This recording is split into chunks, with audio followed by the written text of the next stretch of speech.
Hey, sorry, I'm a couple minutes late, but not too bad. It's 9:05, and I don't, you probably weren't just sitting around waiting for me anyways. But for those of you that are watching on the replay, my name is Danny, and I am the owner of Drinking with Danny.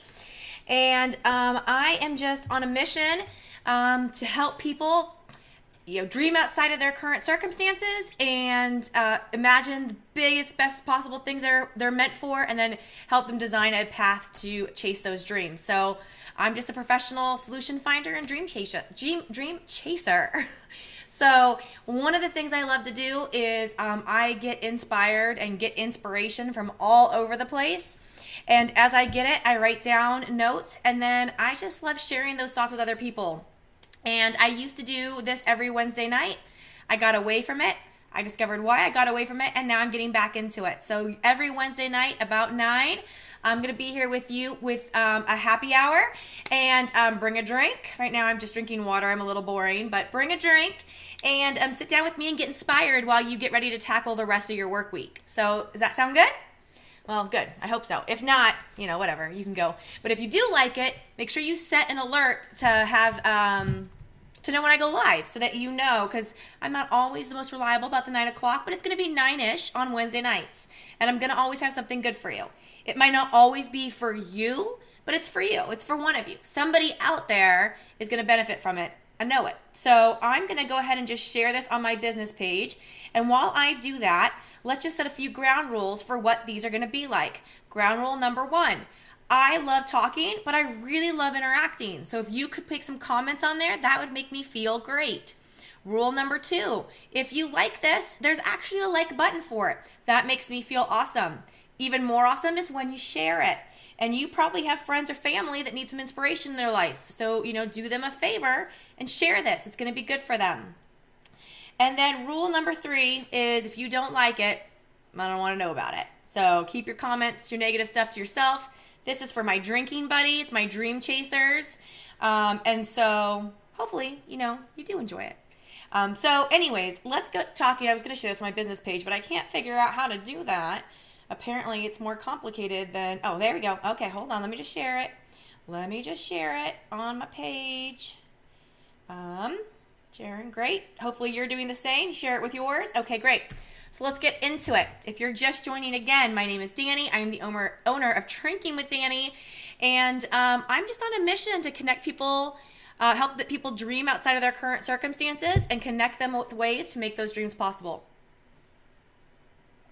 And I've got something very interesting to think about tonight. So recently I listened to a podcast called Rewire, and I'm not going to feel good about it unless I tell you what the guy's name is, because he deserves some credit. So give me 1 second.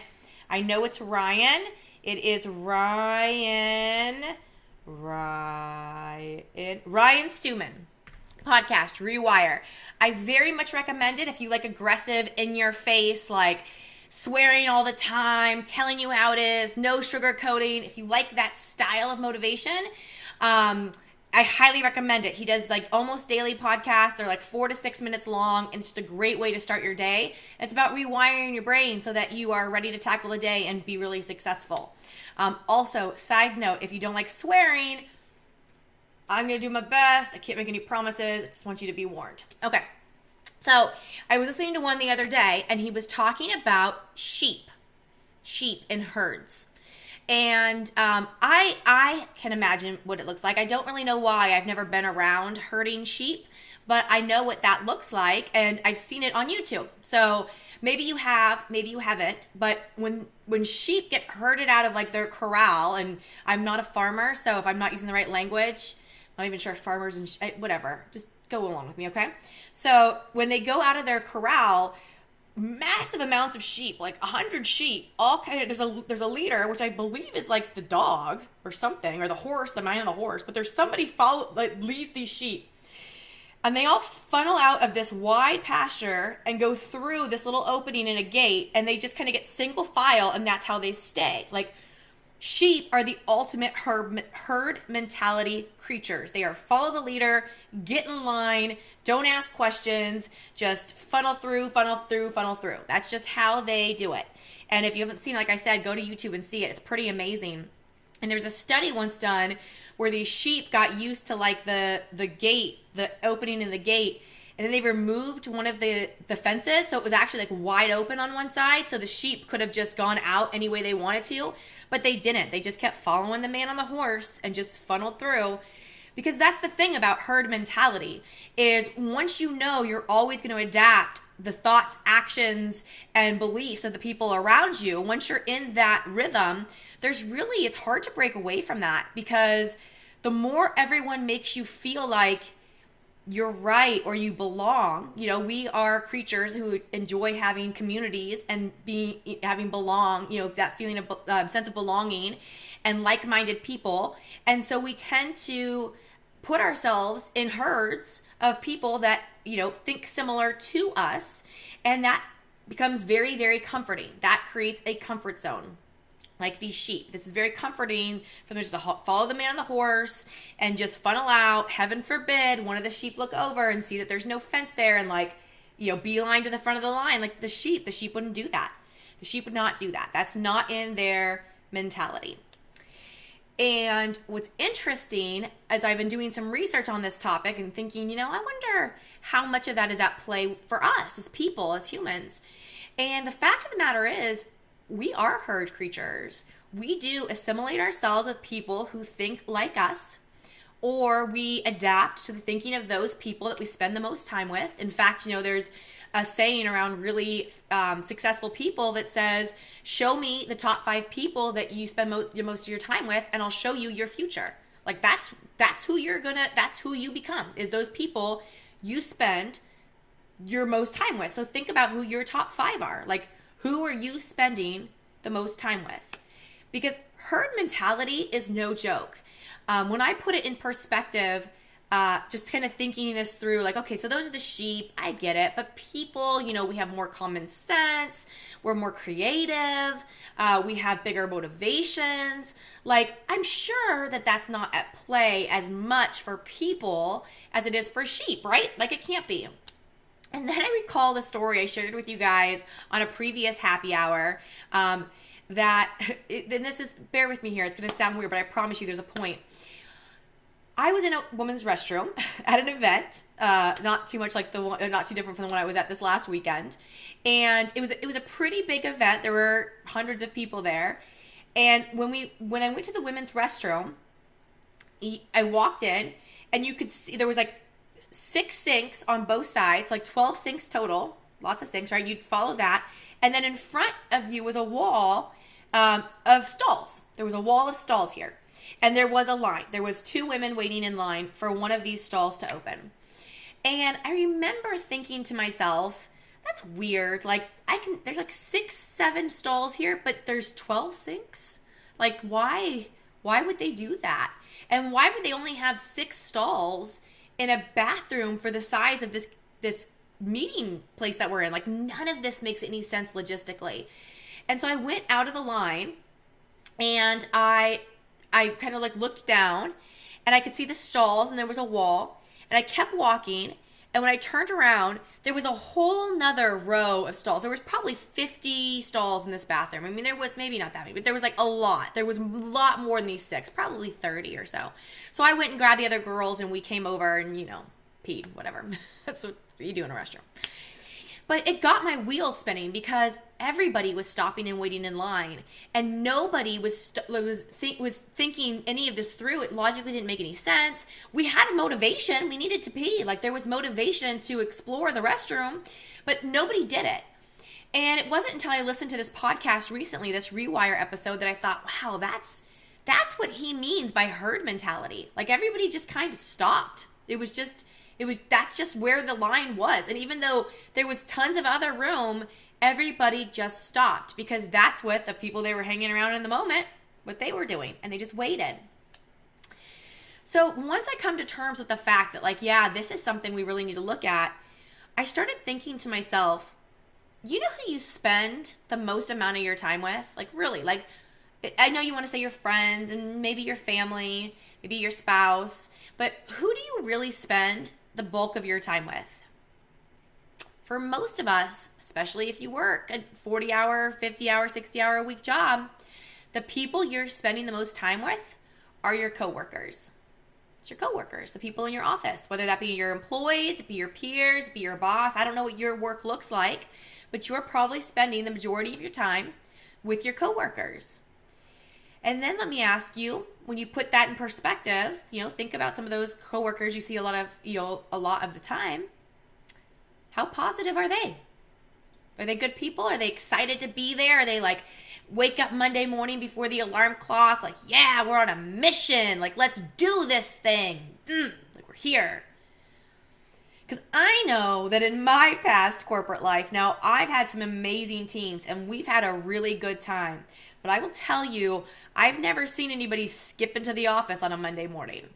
I just haven't. I've seen them skip out of the office on a Friday afternoon, but I've never saw them skip in on a Monday morning. And for a while, especially in my corporate job with my Fortune 50 company I was a part of, we loved what we did and we enjoyed it, but it was very stressful. And there was just kind of this belief of this is all there is. It's good. We're paid good. We have good benefits. We like the work. But this is all there is. So buckle up, like get in for the long haul. This is all there is. So because that's where I spent all of my time, there wasn't really that need to look elsewhere. When I check the boxes of what I want my future to look like, and this is something, I've started hashtagging Design Your Life, and this is what that means. If you close your eyes and imagine money and time aren't an issue, close your eyes and think about where you are in 10 years. What does that look like for you? And does your current circumstances get you to that point? And when I finally started doing that and realizing that if I wanted to design my life, I needed to do something different, I realized that this is all there is was really just a shield I put on myself so that I didn't have to expand out of my comfort zone. Because doing things different than the people you spend the most time with is uncomfortable. And the people you spend the most time with are the people in that job that you think there's nothing else.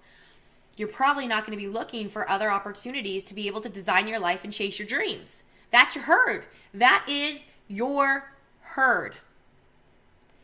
So what I feel like, the message is I'm not telling you to go out and quit your job. I'm not telling you any of that.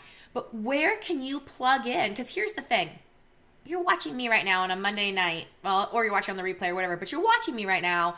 And I tend to try to push people out of their comfort zones and say it how it is and make you think a different way. So you must enjoy that to some degree. You must enjoy being, thinking through these types of things. And if that's the case, then maybe it's time for you to see where else you can plug in and expand your herd. Find 5 people you can put in your circle that are where you want to be in life, not where you are at. Because when you surround yourself with the people that you want to be in the places you want to be at, all of a sudden your mentality, your thinking shifts. And I know that's what happened to me when I decided I wanted to pursue a different career choice after 18 years of doing the same thing of, this is all there is. I found myself in a business opportunity with 2 women who had made over a cumulative $1 million from it, and a community of people that were making 6 figures, doing something that they loved in an environment where people were excited and happy and like changing lives and just this great community. And I said, you know what?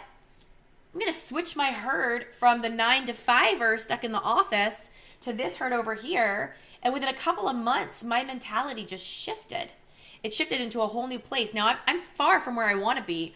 I've got some big dreams and some big goals, but I'll tell you, this weekend I was at a conference and I was surrounded by people who are living the life that I want to live and just connecting with them and seeing how that is possible.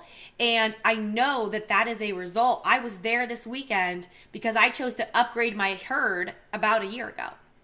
And so although I might not be the one that's fully thinking for myself, making my own decisions, I might still be the sheep following in line. The fact of the matter is, that's human nature. You can fight against that if you want. Go ahead. It's hard. We talk about comfort zones.